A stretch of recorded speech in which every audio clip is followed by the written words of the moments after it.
Selam aleikum.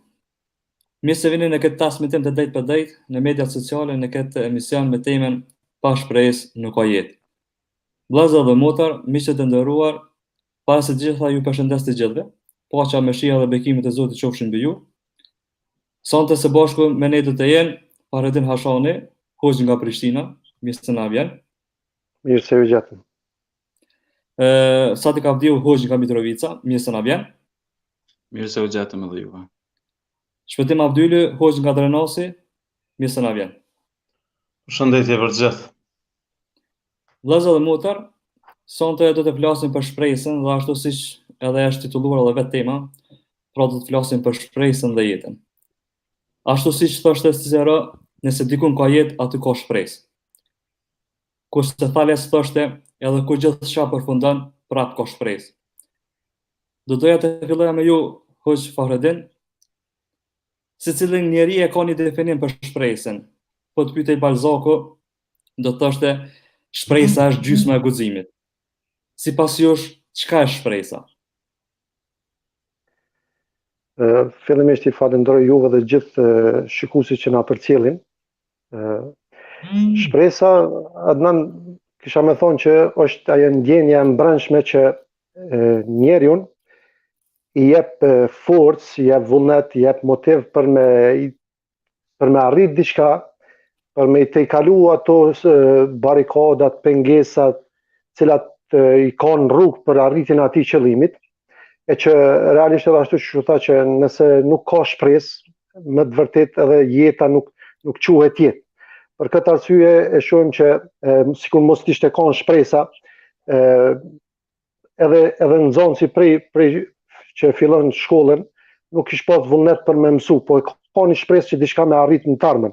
Mos i shkon shpresa, edhe ai që është i smut, nuk kish me i përdor banat, ilaçet, po e ka shpresën që ato kanë me shëru.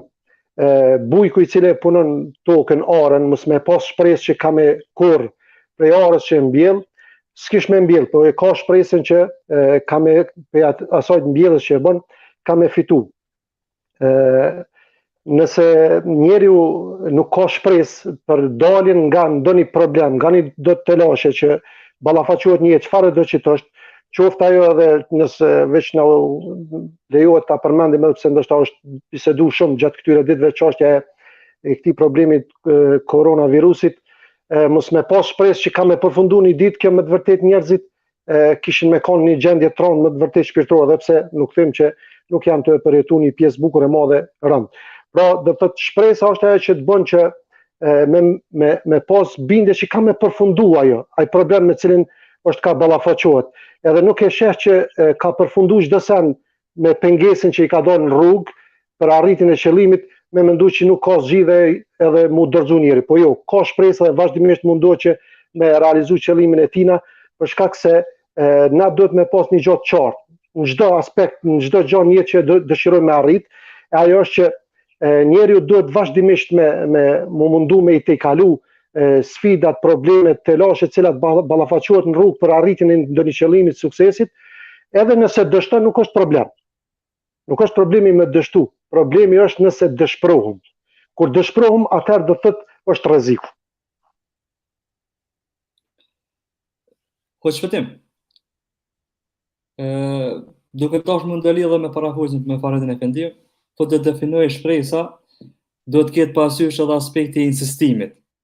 Pa siç thonë, ku gjithë të thonë të heqësh dorë shpresat për shpërit, provo edhe një herë. Pra ne përballemi me shumë situata ku na duhet shpresa.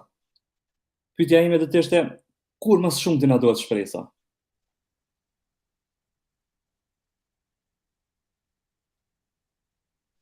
Prej momentit që fillon me logjiku për jetën, me mendu për jetën, me kuptu jetën, dhe çdo moment që hapron ai do të ketë shpresë, sepse njeriu me shpresë e sheh botën me një perspektivë tjetër. Përndryshe nga njeriu i dëshpëruar. Ai nuk mundet me mendu, ndërsa ai që shpreson çdo herë e ka bindjen dhe ka atë motorin e brendshëm, mundemi me quajtur në këtë formë shpresën, që vazhdimisht e nxit që të vazhdoj rrugën në mënyrë që të arrijë qëllimin e vet. E sigurisht që kjo e bën që ai të jetë vazhdimisht i motivuar edhe vazhdimisht kërkoj që të arrijë më shumë dhe më shumë. Dhe shpresën besoj që besimi është ai që e ngjyros më së miri dhe e forcon. Dhe jep rrugë të qartë në mënyrë që ai të ketë qëllime të sakta dhe të qarta në jetën e vet. Pra, ashtu edhe çush ka thonë edhe profeti Muhammed alayhi salam që çështja e besimtarit është e çuditshme dhe kjo nuk ndodh vetëm se me besimtarin. Kur ai sprovohet me diçka, duron sepse shpreson në shpërblimin e Zotit dhe Zoti shpërblen për durimin e tij, ndërsa kur begatohet, ai Zotin e falenderon duke shpresuar prapë se Zoti i Madhnueshëm e shpërblen për falenderimin që ai e bën. Dhe pra të shiqumit këtë botë me perspektivë tjetër nga njeriu që shpreson, e njeriu që më shumë të shpreson, unë besoj që është besimtari, sepse ai mozaikun e jetës dhe kuptimin e jetës e ka shumë të qartë, e ka shumë bukur të pikturuar, prandaj në asnjë moment ai nuk heq dorë nga shpresa dhe në çdo moment ai shpreson që të arrijë shumë e më shumë derisa të finalizoj shpresën e tij më të madhe që është fitimi i xhenetit, përjetësisë, e që kjo besoj që i jep edhe zbukurimin edhe kësaj jete. Pra ai që shpreson që me e fitu botën tjetër, sigurisht që ja bën më të bukur edhe këtë botë. Dhe në këtë formë, pra, çdo herë në çdo moment është shpresa që shoqëron njeriu. Hoj Sadik, të kemi marrë parasysh edhe këtu që diskutuan pse shpresa është kaq e rëndësishme. Atëherë, bismillahirrahmanirrahim.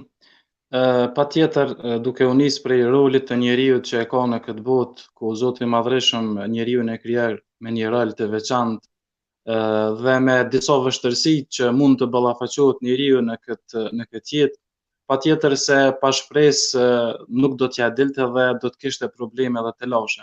Zoti i Madhreshëm e potencon në surën Al-Balad ajeti 4, një ajet kuranor ku thotë: "Laqad khalaqna al-insana fi kabad." Ne me të vërtet njeriun e krijuam në vështirësi të një pas njëshme, që do të thotë se njeriu në këtë botë mund të ballafaqohet ose patjetër do të ballafaqohet me sfida dhe me të lashe. Pastaj këto sfida dhe probleme patjetër se nuk do të mund të i kaloj, po mos të ketë shpresë dhe motiv për jetë. Andaj besimtarit në këtë aspekt i shtohet edhe më shumë shpresa dhe motivi kur e ka besimin e fortë tek Zoti i Madhreshëm dhe kur e kupton natyrën e kësaj bote, e kupton se me të vërtetë shpresa duhet të jetë ajo energjia e brendshme e tij për të tejkaluar këto sfida dhe këto të lashe të kësaj bote. Pra, përderisa njeriu ka vështirësi dhe probleme të natyrave të ndryshme, herë më shumë e herë më pak, patjetër se do t'i nevojitej edhe një energji e brendshme për të marrë atë hovin dhe për t'i tejkaluar pastaj ato të lashe dhe për të dalë fitimtar. Në të kundërtën, po mos të kemi shpresë dhe motiv të brendshëm, çka do të ishte jeta e kësaj bote, cili do të ishte rezultati ose suksesi, patjetër se çdo gjë do të ishte ndryshe. Andaj neve na u kërkohet që shpresën dhe motivin ta kemi gjithherë në listat kryesore dhe mos ta anashkëlojmë asnjëherë, sepse në të kundërtën përveç që nuk do të jemi të suksesshëm, as nuk do të jemi besimtarë të devotshëm tek Zoti i Madhreshëm. Pra, shpresa e lejon njeriu që të qaset problemeve me një mendim e strategji të vendosur e të përshtatshme për sukses në këtë botë, po dhe të arrijë shpërblime dhe grada të larta për në botën tjetër, pastaj që është edhe synimi i gjithë besimtarëve për tek shpërblimi i Zotit Madhreshëm. Nuk do të zgjatem shumë nëse do ta përmend shumë shpërtimisht hadithin e pejgamberit alayhi salatu wassalam, i cili tregon për një njeri i cili ka mbytur 99 persona, mirë po prap ka shpresuar në mëshirën e Zotit dhe e ka pyet një njeri i cili ka qenë adhurues, mirë po jo i dishëm, jo dietar, dhe ai personi pra që është përgjigj në këtë rast jo dietari ka dhënë përgjigje të gabuar, duke i thënë se ty nuk të pranohet vendimi dhe në këtë mënyrë ky personi ka bën 100 persona që i ka mbytur. Mirë po prap ai ndërgjegja e tij e brendshme e ka shtyr që të kërkoj pendimin tek Zoti i Madhreshëm. Edhe në këtë gjendje nuk e ka humbë shpresën dhe pastaj e ka pyet një dietar dhe dietari gjithsesi që ju ka përgjigj se kush është ai që mbyll një derë që Zoti e ka lënë të hapur dhe ja ka tregu disa kushte të cilat edhe ai ju ka përgjigj dhe në fund të Zoti i Madhreshëm ja ka pranu pendimin këtij njeriu edhe pse i ka mbyt 100 persona. Pra edhe në raste ekstreme ne nuk duhet ta humbim shpresën asnjëherë, as në mëshirën e Zotit, po as në suksesin që na jep Zoti në këtë botë me rahmetin dhe me të mirat e tij. Zoti inshallah na bën për atyre që e kemi parasysh gjithherë dhe kemi prioritet shpresën dhe në listat parësore të jetës tonë. Pra duhet kemi shpresë në çdo situatë dhe në çdo rrethon. Hoq Fahreddin, një shkrimtari Oscar Wilde thoshte të gjithë jetojmë në të njëjtin moçal, por disa nga ne shikojnë drejt yje. Ne fatkeqësisht po jetojmë një kohë ku janë paksu këta sy që shikojnë drejt yje. Apo vritet shpresa sot? Kisha mund të lidh me hadithin që përmendi Hoxha i nderuar Sadiku, ku e përmendi për atë njërin që i ka vrarë 99 vet, pastaj kur ai adhuruesi, që s'ka qenë dietar, i ka thonë që nuk ka do të thotë derë për ty për mu pendu, pastaj ka vrarë edhe këto. Do thotë momentin që mbyllet ose vritet shpresa, ai ka kaput shpresën për pendim, ai ka vrarë edhe 100-tin. Do thotë rreziku që kur të mbytet shpresa njeriut, ai pastaj do të thotë ai vetëm zeshe. Po jo, se do të thotë Zoti e ka bërë që nëse mbyllet një derë hapet tjetra. Gjithmonë do të thotë në rastet të rana e jonja është që thojnë në formë interna duhet me dhënë shirin. Do të thotë na nuk duhet me errësu edhe më shumë jetën, nuk duhet me ardhur deri në atë gjendje që do të thotë kanë përfunduar gjitha rrugë, gjitha i mytet, shpresë nuk ka dhe duhet tash njëri Zoti na ruaj që ndodhe vjen deri te dhënia e fund jetës. Ndërsa realitetin që shpeshohëm secili prej neve që jemi dëshmitar, më të vërtet në shumë aspekte, qoftë edhe prej vetë neve hoxhallarëve, qoftë edhe prej profileve tjera, qoftë doktor ose politikanë ose të ndryshëm, më të vërtet peshohëm që pak njerëz po kanë shpresë, pak njerëz peshohen pak njerëz peshohen që ka ymët për më bë diçka mirë.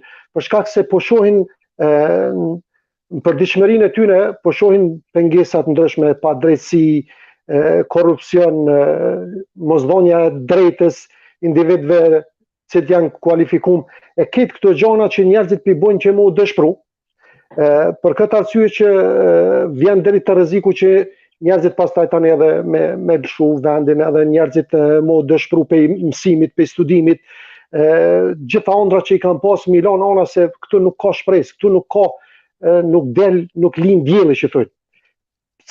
Se sheh për shembull që kur ai ka ndoshta u shkollu me vite, e ka shpenzu, edhe kur vjen momenti do thotë i kualifikimit, jepet përpasi dikujt që nuk është meritor, do thotë aty automatikisht i vritet shpresa. Pse se jepet dikujt përpasi që nuk është meritor për atë punë. Edhe në gjëra tjera, për dishmëri po them ka shembuj shumë për mos zgjat, që do të thotë po na u vritet shpresa çdo ditë shumicës prej popullit, e që kjo është e rrezikshme. Pastaj çështja tjetër është që njerëzit nuk po shohin dikun ku mund mu drejtu për me kthy atë shpresë. Pak janë ato persona ose ato institucione ku njerëzit shohin dikun që mundet me lyp hakun e vet, mundet me lyp drejtën e vet, çfarë shpresën që e ka pas mundet me gjithë zgjidhje dikun. Është rasti për shembull në kohën e një prej udhëhecëve musliman kur ka qenë në Egjipt, edhe kur kanë garu me kual në atë kohë, ngara ka fitu njëri i thjesht edhe jo musliman ndaj një djalit të udhëhecit musliman. Edhe tash ai djali i kryetarit shtetit e ka godit atë fitusin për shkak se ai që është sipas tij është kon më i ulët, nuk kon rang tina, nuk kon djali i udhëhecit, s'është kon familje klanore kështu. Edhe çka bën ai, do thotë një farforme ja mohit drejtën. Çka bën ai? E di ke që shpresa e tina për me marr hakun, me marr drejtën, ekziston dikun. Ku ekziston? Te udhëheci musliman. Edhe i qoj letër kryetarit musliman dhe halifes në atë kohë, Omerit, e i thot kështu ka ndodhur, unë kom fitu në gara, ai ma ka marrë, do thot venin e parë, për shkak se është djali i udhëhecit, edhe Omeri e thirr udhëhecin, Amr ibn al-As me djalin e vet. Edhe kur shkojnë atje, i thot këtij që ju kish mohuar drejta, që ja kishin prej një farforme i mytin shpresën, i thot merri goditën mas pari babën, pastaj djalin, se djalit ka godit ty në krah babës që babën e ka të fortë.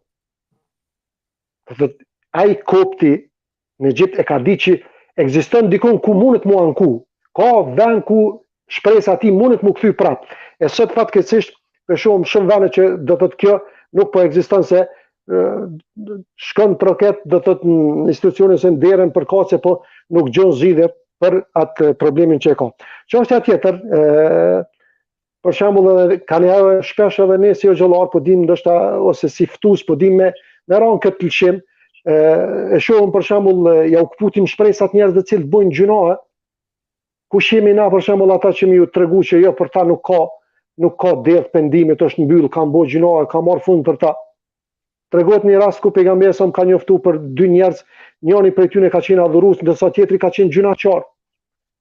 Edhe deri ky gjunaqar në vite bën një gjuna, sa që ky adhuruesi thot betohet të pasha Zotin, këtë njeri Zoti se fal, me çet gjuna që e ka bërë Zoti nuk e fal to. Allahu xhaleshanuhu e inspiron edhe i qënë selam atij, thot kush është ai që bën bena në temin, me një farë forme, kush është ai që e merr ato çka nuk i takon. Kush është ai autorizuar mi kallzu kujt shkon në xhenet e kujt shkon në xhenem. Allahu xhaleshanuhu thot atij adhuruesit ja kum asgjësu vepra. Atij adhuruesit, ai që e ka pëlqyer veten bazë veprave që i ka bërë, ja kum asgjësu, ndërsa e kum fal këtë gjinaqarin. Do thot neve nuk e kemi atë drejt që me hub shpresat njerëzve të cilët kanë bërë gjinohe. Për këtë arsye tregohet, që na ka njoftu pejgamberi sa që kur Allahu xhaleshanu e largoi iblisin për mëshirës vet, iblisi i tha o Zot, tha pasha madhnin tone, tha kam me i largu njerëzit për rrugës tone. Ku me punu vazhdimisht natë e ditë për me i largu për rrugës tone. Për me hum, për me i bu banor të zjarmit. Allahu xhaleshanu çka i tha? Për me na i kthy neve shpresën. Tha pasha madhnin tem, po thot Zoti. Pasha madhnin tem, edhe unë s'kom ja u mbyll derën e pendimit, derisa t'ju vjen shpirti me dalë. Deri në atë dakik për që të pendohen, unë kom i fal ata. Nëse të jetën e kanë qenë gjinohe, po janë kthytur në sinqerisht të Allahu xhaleshanu me pendim, të ne kom i pranu ata. Thot ky është Zoti i mëshirshëm që nuk na i kput shpresën asnjëherë. Çështja tjetër, për shembull sot po shohim që edhe në mjekësi, për shembull i thuhet pacientit, valla e ki filan smujën, ti i ki edhe një javë ditë, edhe një muj ditë, edhe fat puna jote. Islami nuk na mëson kështu. Pa marrë parasysh gjendjes, Islami na thirr që na me i dhon shpresë smutit. Pejgamberi alayhis salam kur i ka vizituar smut, edhe na ka porositur edhe neve, më i thon kaluse inshallah. Pastrim, kaluse ka me të kalu. Me ja dhon lajmin e smujës, edhe me ja kallzu sa ditë ose sa javë i ka, me ja kput shpresën atina që edhe që ato ditë që i ka met mos me jetu qysh duhet. Po shpëtim, realisht edhe optimisti edhe pesimisti duhen shoqërisë.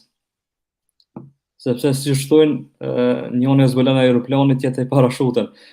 Po secila situati ka përfundimet e veta. Cilat janë frutet e motivimit dhe shpresës dhe cilat janë pasojat e demoralitetit. Inshallah Zoti na bën prej atyre që fillimisht e motivojmë veten, familjen, pastaj edhe njerëzit tjerë, e nuk na bën prej tjerëve, prej të dytëve. Sigurisht që motivimi është prej punëve që më shumë ti forcon shpirtin e njerit, edhe e bën stoik para problemeve dhe sfidave të jetës me u ballafaqu me to. Njeriu që ka motiv nuk ka kufi në ëndrat e tij dhe shpresat e tij, ndërsa i kundërti jeton pa motiv. Motivi sigurisht që e vret dëshpërimin. Ai ofron gjitha shpresat dhe qëllimet edhe nëse janë ato të vështira. Edhe njeriu i motivuar nuk ndalet derisa të arrijë qëllimet e tij. Domethënë, motivi është rruga më e mirë për me u ballafaqu me problemet e jetës, sepse dështëm apo s'dështëm do të dalin ato në rrugë dhe do të ballafaqohemi me to. Dhe motivi është burimi çdo të mire. Me të arrihet çdo çështje, çdo synim që e kemi, është fuqia pozitive që kthehet për individin dhe shoqërinë. Dhe ashtu që e përmendi edhe Hoxha Fahrudin, luan rol kyç edhe në shëndetin e njeriut, këtë po e thot edhe mjekësia. Njeriu që motivon familjen, i motivon të tjerët, është shumë më i shëndetshëm edhe fizikisht, edhe psikikisht në raport me atë që në motivuar.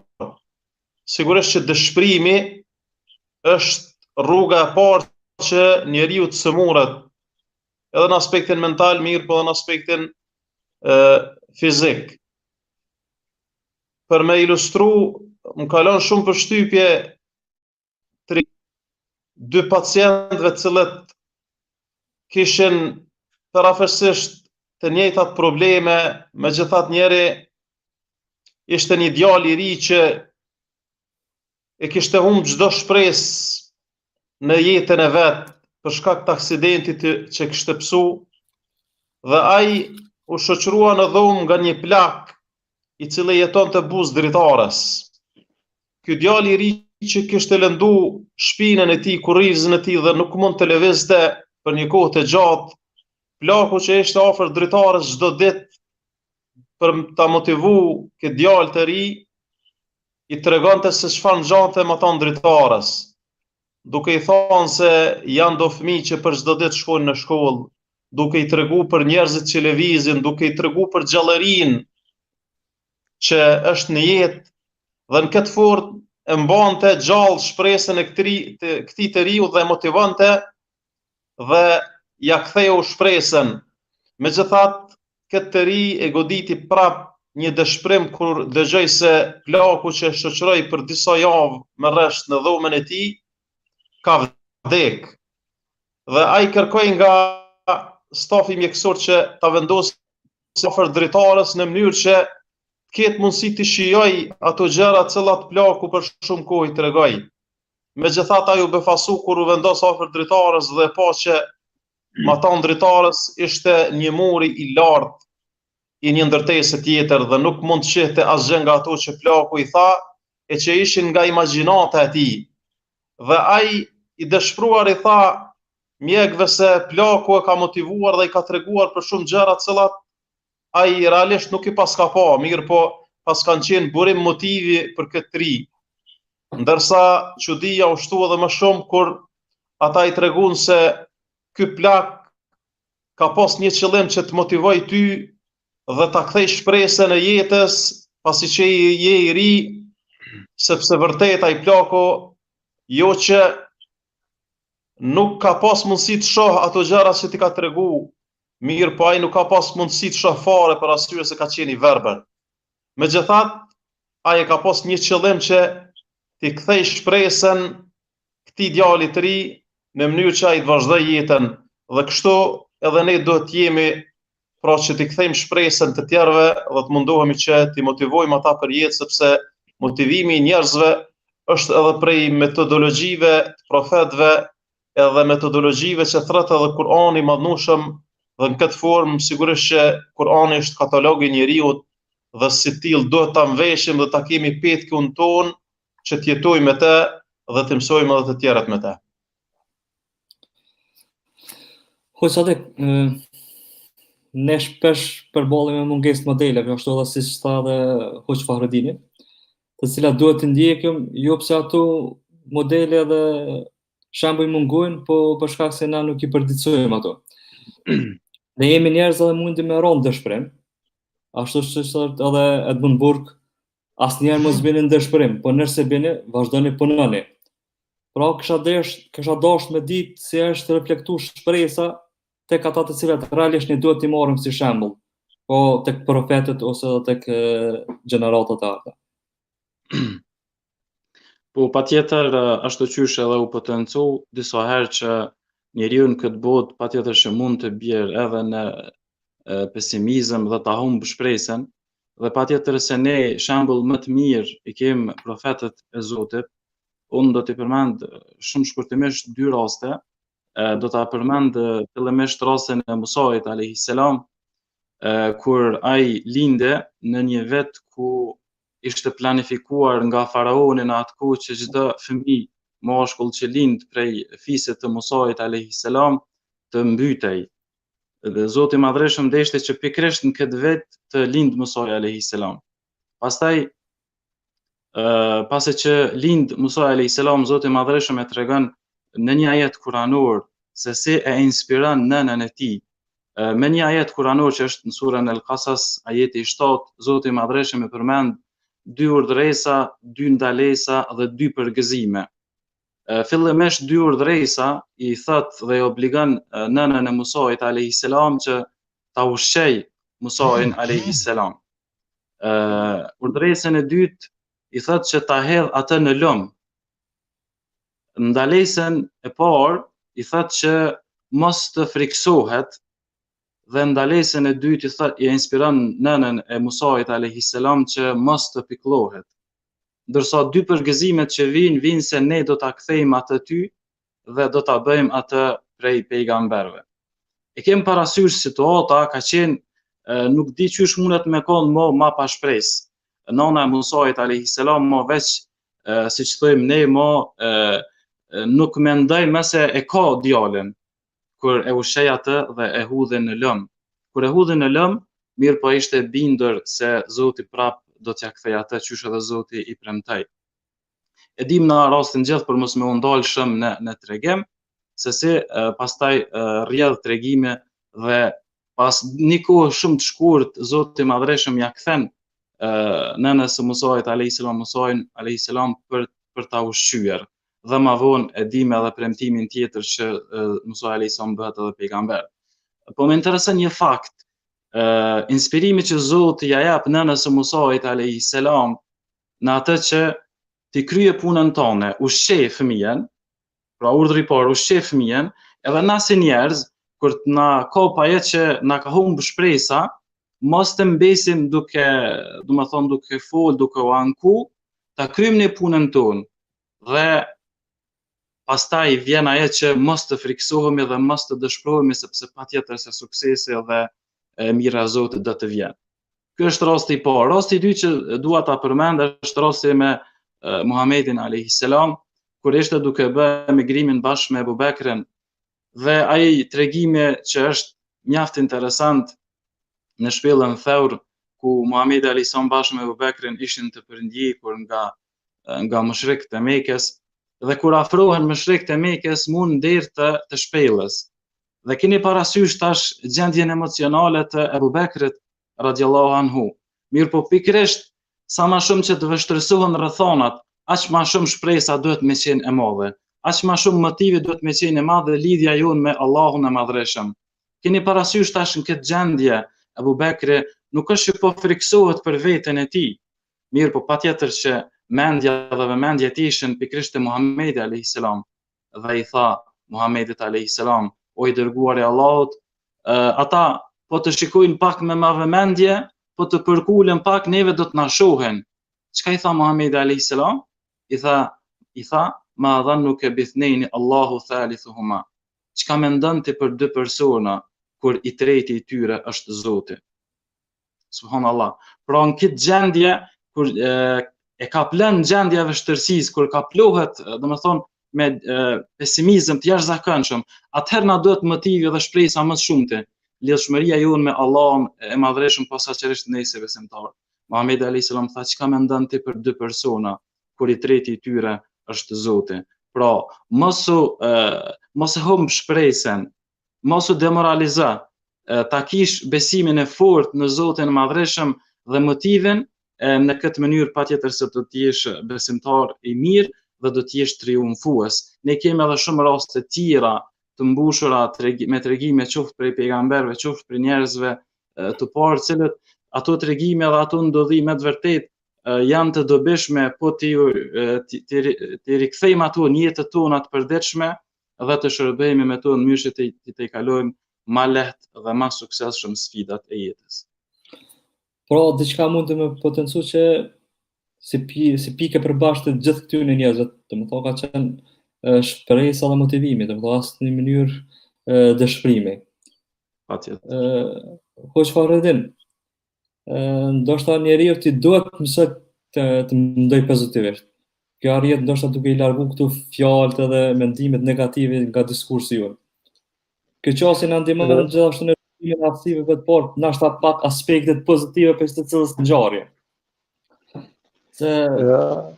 Nderuam Adnan, rastin që përmendi Molla Sadiku te puna e Musës me faraonin, është shumë interesante që Zoti kur i ka përmend diçka në Kur'an e ka përmend me të vërtetë që për neve ka mësime të mëdha në to, që duhet mi praktiku në jetën tonë përditshme, për ndryshe nuk kishmi i përmend. Është shumë interesante në momentin kur Musa arrin që Ben Israelit, cilët ishin kanë shtypën, ishin kanë të dënuar, ishin kanë përsekutuar, maltretuar pe faraonit, Musa arrin me i marr edhe me i largu me ik pe faraonit. Derisa u mrin ballafaqohen me deti. Dorsa faraoni mbrapa me ushtrinë e vet ju ka lshu pe mbrapa, para e kanë detin, mbrapa e kanë faraonin me ushtri. Musa ka met me Ben Israil në mes këtu. Nuk ka rrugdalje, edhe të shka Ben Israelit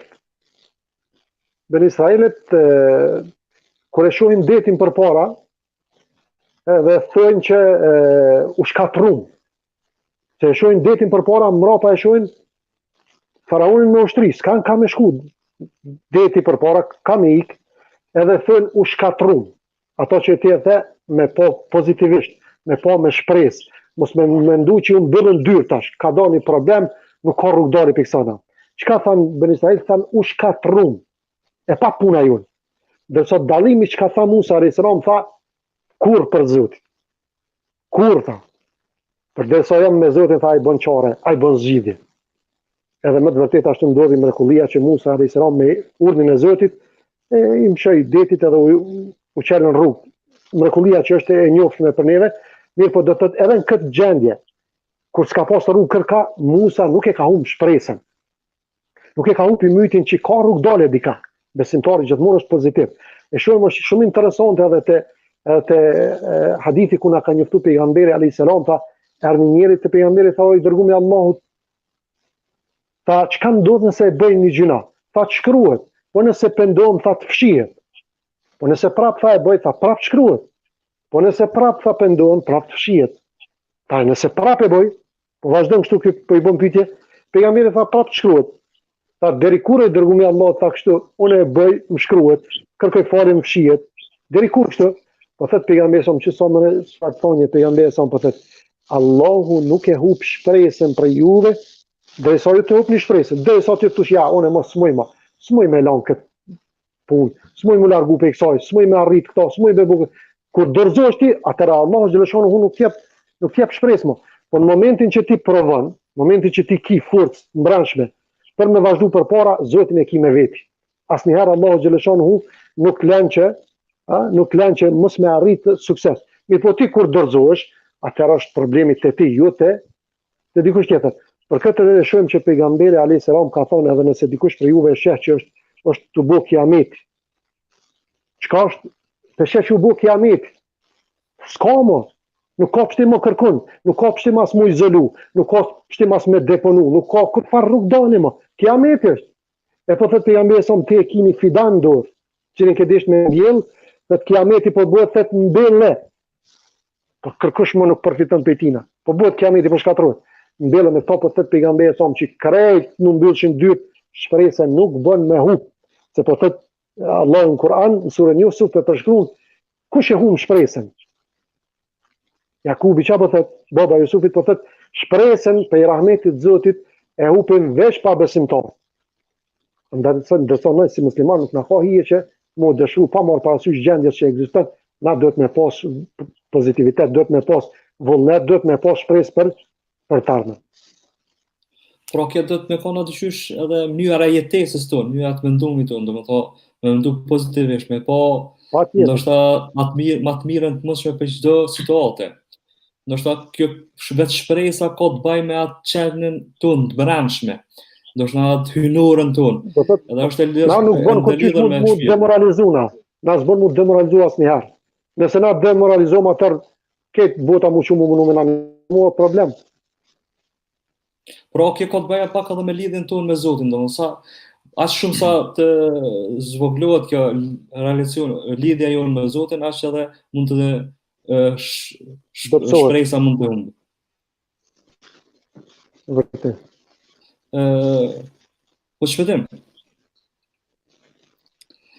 Kështu shpresën nga këndvështrimi me shoh se edhe shpresa edhe pesimizmi ndryshojnë mendimet. Kurse mendimet i ndryshojnë besimet, besimet i ndryshojnë bindjet, bindjet e ndryshojnë sjelljen, kurse sjelljet e përcaktojnë relacionin tonë me shoqërinë. Ju si e shihni shpresën dhe motivimin në raport me aspektin social? Po sigurisht që motivimi, unë thash është ai motori, ai zjarri në brendësinë e shpirtit njeriut që e bën të lëviz dhe të gjallërojë në jetë. Dhe përderisa ajo është prezent, sigurisht që efekti në shoqëri do të jeti patjetër dhe do të vrehet. Dhe kjo sigurisht që kërkohet prej çdo individi, kërkohet prej babës dhe nanës, prej prindve që t'i motivojnë fëmijët e tyre që të mësojnë, studiojnë, të angazhohen, të bëhen suksesshëm. Sepse ndoshta ata nuk munden me kuptu sa është e rëndësishme që të motivohen fëmijët.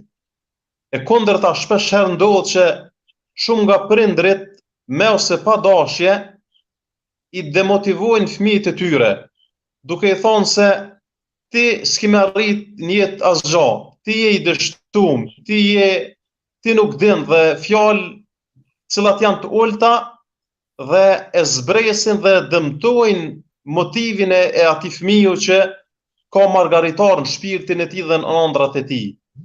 Pra shpeshherë mundet më ndodhë që baba ose nana me e flak ose me prish ose me shkatru ëndrën edhe shpresën e një fëmiu, një djalë i ri që ka shumë ëndra, për arsye se çdo finalizim, çdo arritje fillon me ëndër, pastaj me shpresë, dhe duke qenë i durueshëm dhe i përkushtueshëm, sigurisht që në fund pas shumë përpjekjesh do të arrijë dhe do ta realizojë ëndrrën që e ka.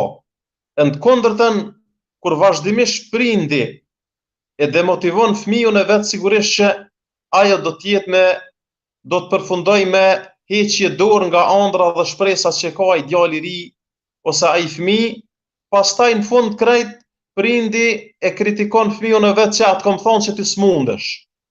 Pra nga fillimi ai synoi që ta dështoj ëndrrën dhe qëllimin që e ka ai fëmijë. E ne në kundërtën duhet që fëmijët tonë, edhe nëse nuk është nivelin e arritjes, edhe nëse nuk është nivelin e suksesit, ne duhet që ta motivojmë atë, duke thonë se mirë je me i mirë dhe në këtë formë, sepse fuqia e fjalës është magjike, dhe jo kjo vetëm tek fëmijët tonë mirë, po edhe në shoqëri dhe kudo që jemi, motivojmë punëtorit, duhet ta motivoj në punësin e tij, mësuesi duhet ta motivoj nxënësin e tij, dhe kështu me radhë secili prej nesh duhet ta motivojmë njëri tjetrin, dhe në këtë formë do ta formojmë atë mozaikun e një shoqërie të cilën e ndrojmë, secili njëri me tjetrin kur i gërshetojmë ëndrat tona dhe shpresat tona, motivimet tona, sigurisht që kjo e ngrit edhe nivelin e asaj qëllimit që e kemi. Në të kundërtën, nëse gjithë fillojmë të ankohemi duke thonë se asnjëherë s'do të bëhet mirë, duke thonë se në këtë vend nuk ka të ardhme dhe në këtë formë, sigurisht që krejt atëherë do të braktisin ëndrat për me ndërtu një vend. Ne elhamdulillah Zotit që vendi jonë është i lirë, dhe këtë liri e kanë ndru gjeneratat shumëta. Mirë po, ne kemi fitu lirin, e tash ëndra që ne duhet ta kemi është që ta ndërtojmë këtë liri. E kjo bëhet kur ne motivojmë njëri tjetrin, ne e parafrojmë njëri tjetrin, e falim njëri tjetrin, mirë po duke mundu që me motivim në këtë formë do të dalim në fund. Ashtu qysh tregohet se një ushtri me një rast që ka godit fort dhe u shpartallu i gjithë ushtria, komandanti i dëshpruar u vendos me një qoshe duke e vajtu këtë humbje që po e pëson ushtria e tij. Dhe në atë rast ai e pa një milingon e cila e kishte në krahërorin e vet një kokër gruri dhe mundohej që të ngjitej deri në folen e vet, në shtëpinë e vet. Mirë po sa herë provonte, kur ngjitej nalt, kokra e grurit binte prap në pikën zero dhe në këtë formë milingona një herë, dy dhe shumë radhë nuk dorëzohej asnjëherë. Dhe ai u çudit me veprimin e kësaj krijeset e vogël, e për cilën edhe Zoti fuqiplot na ka dhënë mësim, edhe me këtë, edhe me bletën, edhe me shumë krijesa që janë më të vogla se ne, mirë po Zoti fuqiplot përmes tyre na jep mësim. Dhe ai atëherë tha subhanallahu, kjo nuk po dorëzohet asnjëherë e ne që jemi edhe më të fuqishëm, pse dorëzohemi? Dhe u ngret, u motivua nga ajo lëvizje e vogël, nga ajo krijesë e vogël dhe filloi duke i grumbullu rreshtat, duke i motivu ushtarët e tij derisa u grumbulluan edhe një herë dhe ja dolën të triumfojnë prej asoj humbje, cilën një herë llogaritën se ishte sigurt. Në këtë formë edhe shoqëria jon shpeshherë kur demotivohet prej shumë ngjarjeve të cilat ndodhen, asnjëherë këto ngjarje nuk do të jenë që njeriu ta zbresin në një pikë që të dorëzohet. Mirë po shpresa që besimi në Zot është ai që e ngjall njeriu edhe i jep jetë, pastaj qëllimet e mëdha që i ka besimtari në këtë botë edhe botën tjetër e bojnë që çdo moment jetës vet mundohet kontriboj në atë vend ku jeton, në mënyrë që kur del para Zotit fuqiplot, flasin veprat e tij edhe të jetë krenar me jetën e tij, ashtu që ka thonë edhe një poet, nëse shkon ti prej këtij vendi edhe vdes, pastaj vinë të tjerët edhe pastaj edhe thonë, ky ka qenë filani dhe këto janë gjurmët e tij, inshallah Zoti na bën prej tyre. Amin. Hoj Sadik, që që po më edhe të hoqëvetimit, shpresa ndikon tek shoqëria. Po shpresa është ai motori që i lëviz gjërat. Si ndikon po shpresa në përparimin social, njerëzor? Pikërisht duke u ndërlidh me atë që e tha hoxha i nderuar me shpëtime, ndërlidhshmëria është shumë e qartë, pra besimtari nuk bën asnjë mënyrë që ta humbë shpresën dhe si pasojë e kësaj shumë zhvillime që janë bë në historinë njerëzore, shumë përparime që janë bë, nuk është që janë bë pa mend e pa sakrificë e pa vështirësi.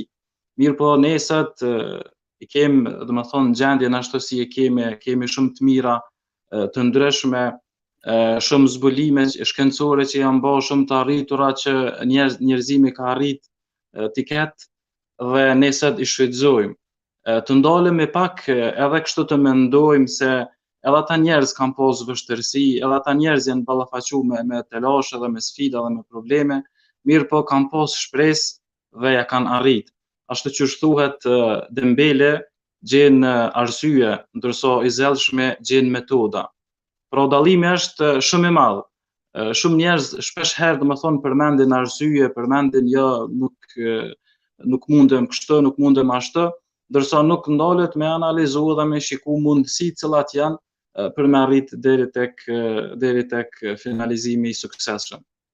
Në këtë aspekt ne si besimtarë kemi parasysh se duhet që me shpresë së pare të fillojmë për të qenë të suksesshëm dhe përparimtar në këtë botë, po edhe në botën tjetër, ashtu që edhe Zoti na ka mësuar në Kur'an, që të lutemi Rabbana atina fid dunya hasanatan wa fil akhirati hasana. O Zot, na jap të mira në këtë botë, po edhe në botën tjetër. Pra ne kërkojmë të mirat edhe në këtë botë, kërkojmë që të jemi përparimtar dhe të zhvilluar edhe në këtë botë, po edhe kërkojmë shpërblime dhe gradime në botën tjetër. Padyshim që shpresa shumë na shtyn, na motivon për me qenë të suksesshëm. Unë e përmenda kalimthe, domethënë vështirësitë që i kanë pas njerëzit në të kaluarën për zbulimet dhe për ato të mirat që kanë arrit me arrit deri tek këtu.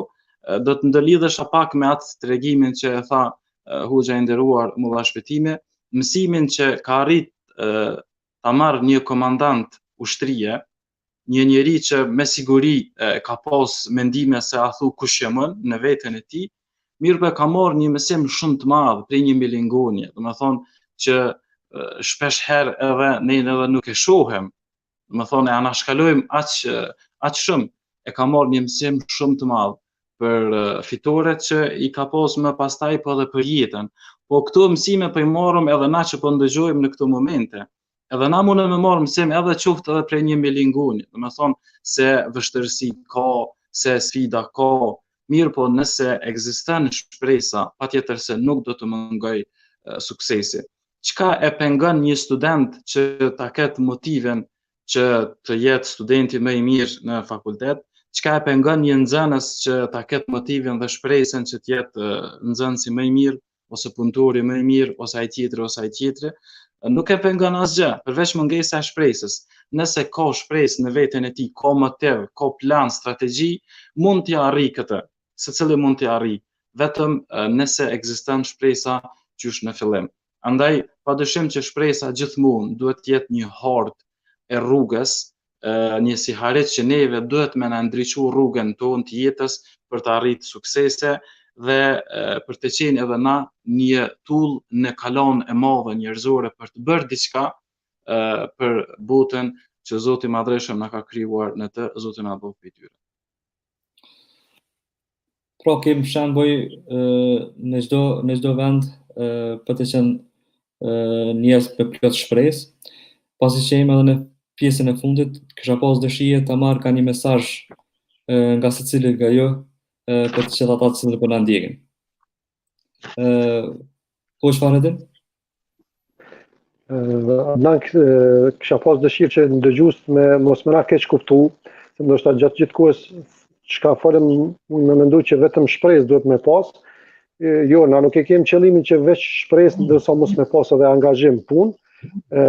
Jo, do të nuk jem ka dojmë na me një faktor me smundje vetëm me qetësu ndërsa problemi me u zmadhu, po dojmë që smundjen më të vërtet me shëru.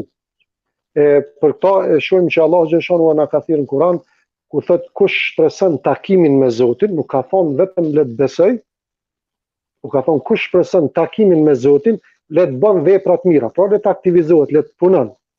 Kush ka shpresë duhet të mu angazhu, duhet me punu, edhe thot Zoti edhe mos t'i bën Zotit shok. Dhe thot ky është qëllimi jonë që duhet shpresë me pas, po të njëjtën kohë duhet edhe me punu, mi marr shkaqet e sebepet për me realizuar që ajo shpresa jonë që aty mytin që e kem.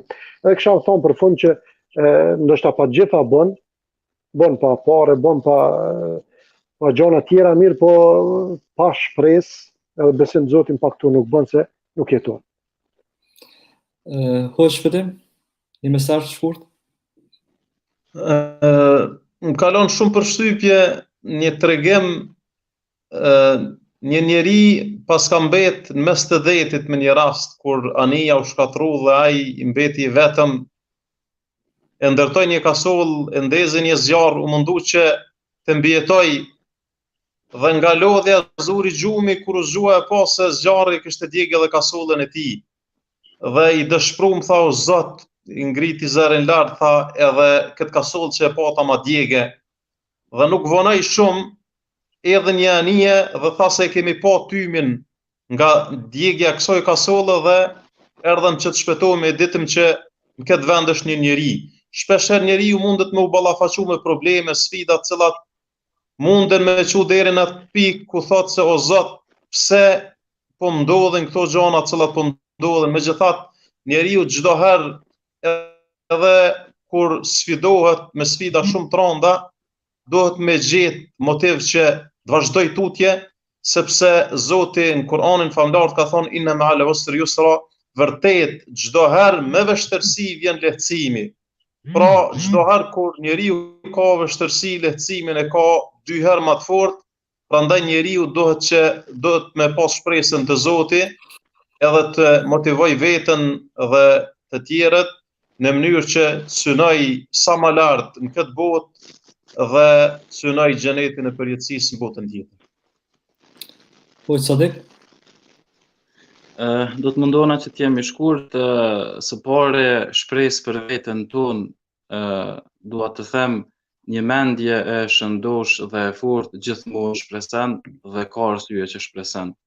Ndërsa për të dhënë shpresë të tjerëve do ta them me një fjali që besoj që është e dobishme, mund të jesh vetëm një njeri në këtë botë, por mund të jesh edhe gjithë bota për një njeri. Ju falenderoj për këtë diskutim shumë të fytyrshëm. Po ashtu ju falenderoj të gjithë ata që na bashkangjitën nga shtëpitë e tyre. Ju falenderoj që na ndiqët. Shihemi në emisionet e radhës, dhe atë mi beqit, në mëshirën dhe kujdesin e Zotit. Asalamu alaikum.